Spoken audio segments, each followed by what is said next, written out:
Dit is nog steeds het programma van Damsko Somitang. Oftewel, als u luistert via Radio Tamara, dan luistert u naar www.radiotamara.one. Beste luisteraars, we gaan even live over naar Paramaribo. En dan gaan we praten met de heer Darm Mungra. Meneer Mungra, bent u daar? Ja, meneer Bots, ik ben hier. Goedenavond. Goedenavond, ook bij u. Ja hoor, dank u wel. Meneer Mungra, de mensen die u misschien niet kennen, kunt u zich een beetje voorstellen aan onze luisteraars? Nou, laten we zeggen, dus ik ben zelf politicus. Ik was 2 verkiezingen terug, was ik nog ondervoorzitter van de politieke partij, de BVD. BVD betekent? De Basispartij voor Vernieuwing en Democratie, waarvan de heer Dilip Sardu toen de voorzitter was. Na een conflict waarbij de heer Dilip Sardu meende met de regering Bouterse of met de NDP samen in zee te gaan. Daar was ik absoluut tegen. En toen is er een splitsing gekomen. Heb ik de politieke partij, de Nieuwe Leeuw, toen opgericht. En bij de afgelopen verkiezingen waren wij samen met de NPS in zee gegaan. In de verkiezingen toe. Zelf ben ik van een beroep. Ik ben ingenieur. Ik ben jarenlang directeur op het ministerie van Openbare Werken geweest in Suriname. Een aantal grote projecten heb ik geleid, opgezet, zoals de bouw van de bruggen, asfalteringsplan en een aantal andere dingen. Ik ben ook een tijdje gedelegeerd commissaris bij Staatsolie geweest en in feite nogal een uitgebreide loopbaan waarbij ik in vele gebieden bezig ben geweest. De laatste 20 jaar vooral in de luchtvaart veel financiële haalbaarheidsstudies en plannen et cetera geschreven. Dus zo zijn we bezig geweest op elk vlak zo'n beetje. Ja, u was met de luchtvaart bezig, zei u? In de laatste 20 jaar heb ik inderdaad vrij veel businessplannen, financiële haalbaarheidsplannen et cetera uitgewerkt voor in de luchtvaart voor een opzetten van nieuwe routes, nieuwe toestellen voor diverse vormen van routeontwikkeling, et cetera. Met name voor mijn grootste cliënt daarbij is met name de bedrijf Fly Always, waarvoor ik een heleboel van de nieuwe plannen die ze hadden heb ontwikkeld. Ja. Niet voor de SLM? Nee, voor de SLM niet. Nee. Ja, want je zou je natuurlijk afvragen van als je die plannen maakt voor met name de luchtvaart, dan zou dat het toerisme van Suriname ten goede moeten komen, toch? Ja, klopt.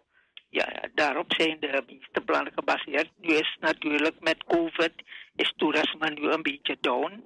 En in feite de nieuwe opportunities binnen het gegeven zoals het nu voor ons ligt, is om te meer te zoeken in cargo. En misschien in cargo ook in combinatie met een passagiersvervoer. Dat is dus een nieuwe weg om jezelf te handhaven in de luchtvaart op dit moment. Ja. U zei ook van u bent politicus en u heeft in de BVD gezeten en u heeft ook tenminste bij de laatste verkiezingen bent u een samenwerkingsverband ook met de NPS aangegaan. Die politiek zoals die zich nu voordoet in Suriname, u wilde niet samenwerken met de NDP. Ik denk dat het grootste gedeelte van het Surinaamse volk dat ook niet wilde, vandaar dat de VHP gewonnen heeft. Mensen moesten slim stemmen, noem maar op. Kortom, een nieuwe combinatie is ontstaan. Wat vindt u eigenlijk van deze combinatie? Nou, kijk, het is hoe je het ziet eigenlijk. En of je het inderdaad een combinatie zou moeten noemen. Partijen zijn afzonderlijk de verkiezingen geweest. Met name dus de ABOP is afzonderlijk, de MPS is afzonderlijk, de VAP. En ik dacht alleen bij ABOP en Partija had een vorm van samenwerking, een soort lijstverbintenis. Daarna de verkiezingen, op basis van het resultaat, is men gekomen tot een samenwerking. Maar het is dus niet een combinatie waarbij je vooraf de doelen, de doelstellingen, een gemeenschappelijk verkiezingsprogramma hebt. Waardoor je daarna wordt het dan vaak, en dat is het ook geworden, een stukje belangenstrijd. Waarbij bij partijen het gaat dan voornamelijk om hoe verwerp ik meer macht. En het is duidelijk dus dat daarin op grond van wat ze hebben geoogst bij de verkiezingen, dat met name de ABOP, die een vrij strategische positie heeft, ja, dat ze, ondanks dus dat ze veel minder zetels hebben, ze toch wel door die strategische positie, omdat de opeenvolgende partner zou de NDP moet zijn, wat niet laten we zeggen, een geapprecieerde samenwerkingsverband zou zijn. Betekent dus dat de VAP met de ABOP moet samenwerken, veel water in de wijn.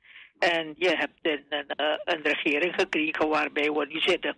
Het probleem is, wanneer je kijkt naar wat waren de doelen, wat waren de ontwikkelingsvisies van de betreffende partijen. Nu moet ik u wel zeggen, bij de afgelopen verkiezingen, dat geen enkele politieke partij, met uitzondering van ons, niet om geweldig te doen, maar wij hebben dus als de Nieuwe Leeuw als enige partij een verkiezingsprogramma gebaseerd op een ontwikkelingsvisie die totaal is uitgewerkt. Die heb ik in de tijd toen aan alle partijen aangeboden met de bedoeling dat als je aan de macht mocht komen, gebruik het. Het is tenminste een visie op ontwikkeling. Het is een ontwikkelingsgedachte. Maar als je kijkt dus wat er uiteindelijk, alle partijen hebben vrij laat een verkiezingsprogramma opgesteld.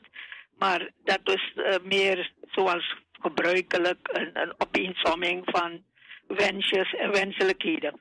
Dus een echte visie op de ontwikkeling was er niet, ook niet bij de beide regeringspartijen. En dat was namelijk het grote, laten we zeggen, de grote onnuchtering. Men heeft, en vooral de VAP heeft dat duidelijk toen ermee geschopt. Van we hebben een plan, we hebben een ontwikkelingsplan. En toen men aan het roer kwam, bleek dat het plan er niet was. En dat plan dus dan moest worden uitgedacht. Bij de ABOP, die hadden helemaal geen plan. En dan krijg je natuurlijk een situatie zoals we nu hebben. In feite was het in het begin bijna een soort pikkie-pikkie-play. Maar er was geen echte ontwikkelingsgedachte. En dan krijg je dat daar dan natuurlijk de problemen beginnen. Ja, men grijpt dan ook vaak terug naar verdeling van macht, verdelen van de koek. Terwijl we het land zelf, wij voor een enorme probleem mee geconfronteerd zijn. Namelijk, in feite is er een compleet kapotte plantage, financieel kapotte plantage achtergelaten. Waar wij het hoofd niet alleen boven water moeten zien te houden, maar waar wij moeten proberen om dat eruit te komen. Maar dat plan is er niet. En daar begint het. In de haast heeft men iets gebrouwd daarvan. Er zijn allerlei dingen die niet echt doordacht waren gepresenteerd. En uiteindelijk, we hebben na veel, ik geloof nu na bijna 7, 8, 9 maanden, is er uiteindelijk iets dat het crisisherstelprogramma moet voorstellen. Ik heb het gezien, er zijn een paar goede aanknopingspunten, maar er is natuurlijk nog veel te zeggen van wat er zou moeten gebeuren. Ja. En het is nou, dat programma gaat men gebruiken om bij de IMF daar mee aan te kloppen om de betalingsbalansondersteuning te krijgen, zodat men waarbij men ook op een aangepaste wijze kan beginnen met het terugbetalen van schulden, beheersen van de koersen, etc. om richting de ontwikkeling te gaan. Het is net wat ik zeg, het is niet om te zeggen een perfect plan, maar in ieder geval gelukkig dat er toch wel iets is, als we het vanuit de positieve kant bekijken, waaraan gewerkt moet worden. Uiteraard, als je aan mij vraagt, waren er andere mogelijkheden, zijn er andere methoden geweest. waarbij we niet per se naar de IMF moeten. Die zijn er, maar ik ben bang, we moeten soms rekening houden met de realiteit, dat de realiteit is dat wat je zou moeten doen waarschijnlijk politiek niet haalbaar is op dat moment. Zeker vanwege dus de combinatie zoals we het nu hebben. Ja, waarbij je dus eigenlijk richting, laten we zeggen, de zorgen dat je uit al je productie dat uit de grond wordt gehaald en waarvan het allergrootste deel wegens via smokkel en smokkelwegen zo weg naar het buitenland vinden, dat je daar al zou moeten beginnen, dan kom je direct tegen belangen zelf binnen jouw regeergroep. En dat blijkt natuurlijk een onhaalbare kaart op dit moment. We praten dan over hout, we praten over goud. En er is ook iets anders, we praten ook over vis. Begrijp je? Het zijn 3 commodities waar we heel veel geld naar binnen zouden kunnen halen, maar men kiest voor het voorzichtige om dat niet te doen. En dan zit je natuurlijk met het enige alternatief dat je richting een IMF op moet gaan. Ja. Helaas ben ik geschrokken, omdat ik hoor nu, dat lees ik vandaag weer op de persmedia, dat men nu denkt aan het binnenhalen van een groep die zich al probeert aan te dienen. Dat is die zogenaamde KB-groep, de Kies en Boemandla-groep. En dat is de groep, een aantal maanden geleden hebben ze zich aangediend. En die kwamen met zulke paradijselijke verhalen dat men beweerde het beheer te hebben over, ik dacht, iets van 480 of 485 miljard dollar aan geld die men kan besteden. En als Suriname in zee zou gaan, zijn ze bereid 1 keer 26 miljard binnen te brengen. En binnen no time de koers naar 1-op-1. Op zich natuurlijk leuk, aardig verhalen. Het is te mooi om waar te geloven. Maar later begrijp je, ja, dus dat uiteindelijk, wat iedereen vraagt zich af, van waar komt dat vermogen vandaan en wie is die KB-groep? En op een gegeven moment hebben de mensen zelf aangegeven dus dat ze eigenlijk investeerders zijn. Het gaat om investeerderskapitaal uit Zuid-Korea. Maar Zuid-Korea betekent dat je direct in de clinch zit met China. Wij zijn meer op China georiënteerd met China met zijn One China politiek. Dus het moment dat je daarvoor zou kiezen, dat betekent dat je de weg naar China, waar wij al intussen een heleboel schulden hebben gemaakt, dat je daar direct in de clinch zou meekomen. Maar in ieder geval, ik las in de kranten of in de persmedia dat de president en de minister van Financiën hebben besloten de deur ook voor Boemandla, KB-groep, open te maken en te kijken naar die mogelijkheden. Dus we zijn benieuwd natuurlijk wat er van komt. Ja. Wat we wel moeten weten, dit zijn eigenlijk, als je gaat kijken naar de achtergronden, dat zijn het eigenlijk, die groep, zijn meer brokers. Ja? En brokers zijn in feite mensen die als een soort tussenpersoon handelen in aandelen en schulden. Normaliter benaderen ze dan meestal meer de schuldenaren, waarbij ze dus voor heel goedkoop proberen schulden over te nemen. U weet dat banken, het is een bankair foefje, je bent niet rijk als je veel cash in je kluizen hebt, maar hoe meer schulden je hebt, hoe meer dat vermogen van een bank groot kan zijn. Dus het verhandelen van schulden is internationaal een big business. Ja. Men probeert normaal bij brokers is het gewoon dat men dan de schulden overkoopt, heel laag. Daarna begint men met allerlei processen. En waarbij men het ondersteunen kan proberen te krijgen. Maar het gevolg kan ook zijn dat Suriname helemaal straks in het bezit van deze gasten is. Begrijp je? Dus, en dat is bijvoorbeeld het geval in Argentinië geweest, hè? Waarbij het soortgelijke praktijken zich ook hebben voorgedaan. Dus ik hou mijn hart vast wanneer ik hoor dus dat dit soort groepen waarvan het kapitaal onduidelijk, dan weer Zuid-Korea, dan weet niemand het. Aan de andere kant zijn er vaak ook, ik dacht zelf in Nederland was er niet zo kort geleden een of ander proces waarbij deze groep weer ongunstig in het nieuws is gekomen. Ja, In ieder dat geval, klopt. men probeert op deze wijze, maar er is duidelijk een stukje paniek. Maar ik denk natuurlijk zoals de kaarten zitten. Ik zei, je zit met politieke realiteiten waarbij waar men de goede bel moet aanbinden. Dat is politiek niet haalbaar. Dus je hebt op dit moment geen andere keus dan naar de IMF te gaan. En in de hoop dat als men inderdaad met een beheerste en een goede vangnet, dat wij als wij in dat laten we zeggen in dat IMF laten we zeggen in die IMF plan eigenlijk daar gaan uitvoeren, dat het voor de bevolking zo draaglijk mogelijk zijn, dan zullen we hopen dus dat dat natuurlijk resultaten oplevert binnen enkele jaren zoals men zegt te hebben gepland. Ja. Dus, maar meneer Mongra, het is natuurlijk wel prachtig. Als ik uw verhaal zo hoor, dan zegt u in feite, je hebt een regering die in elk geval gestreefd heeft de verkiezingen te winnen. Men heeft gespeeld op de sentimenten van het volk.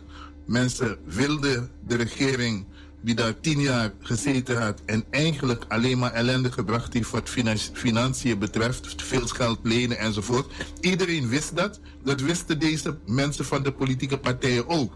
U geeft zelf aan, ze hadden geen plan. Met andere woorden, ze hadden geen visie. Wie zegt dat deze mensen die nu daar zitten, dat er een visie ontwikkeld is bij hun? Want als ik luister naar mensen als Schalkwijk, dan zijn het mensen buiten de politieke combinatie, dus van de ABOP en van de VHP, die de trekkers zijn daarin. En dan denk ik bij mezelf van ja, maar deze mensen moeten het uitvoeren. Hoe dan als je geen visie hebt? Ja, dus dat is wat ik bedoel. Het jammerlijke is dus dat dat er geen visie is, zeker geen gemeenschappelijke visie is.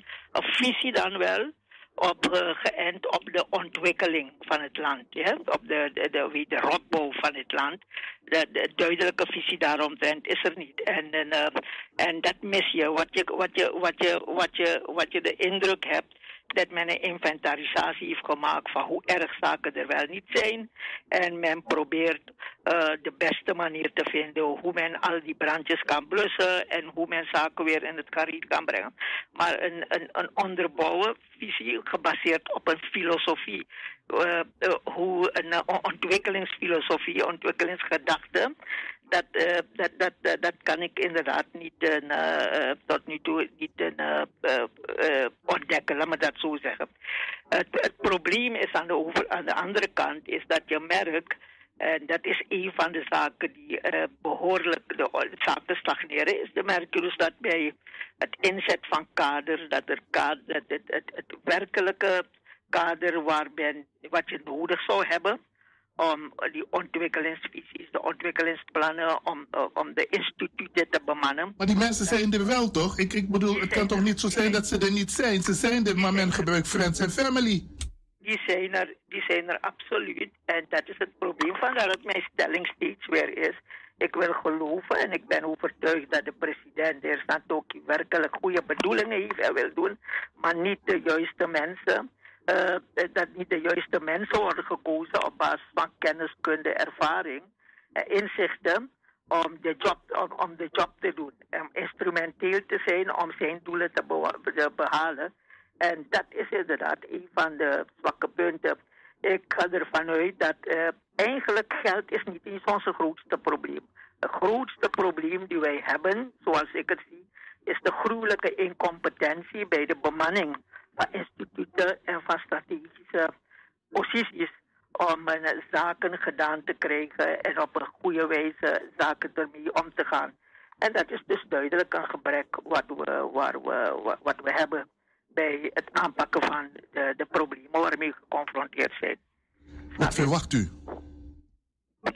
Nou, ik kan je zeggen, ik verwacht en ik hoop en ik ben wekelijks ben ik ook op de radio, de tv in een vaste programma.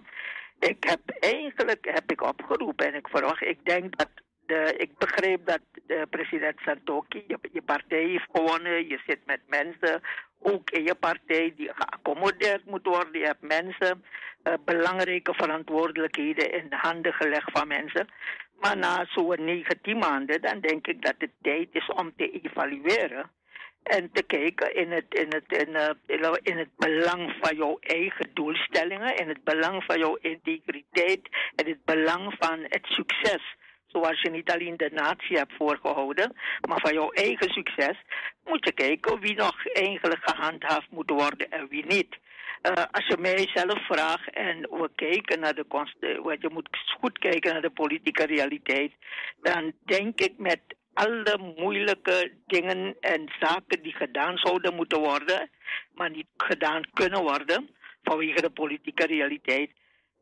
Ik zelf zou adviseren om het politieke kabinet gewoon te ontbinden en over te gaan naar een zakenkabinet. Dat hoor je zo vaak de laatste tijd, hè? Dat mensen zeggen, maar wie moet nou zo'n zakenkabinet tot stand brengen? Dat kan de president zelf doen. Kijk, de president is de eindverantwoordelijke. De president die is het hoofd van de regering. Het is op basis van zijn inzichten en verantwoordelijkheid stelt hij regering samen. En dat betekent niet dat hij daarvoor gebonden is om uit de politiek de mensen die hij ziet als de mensen die als ministers moeten gaan dienen om de doelstellingen te gaan halen. Dus ik denk dus dat de president gewoon zegt van ik ga geen politiek kabinet meer handhaven. Ik ga een kabinet op basis van deskundigheid.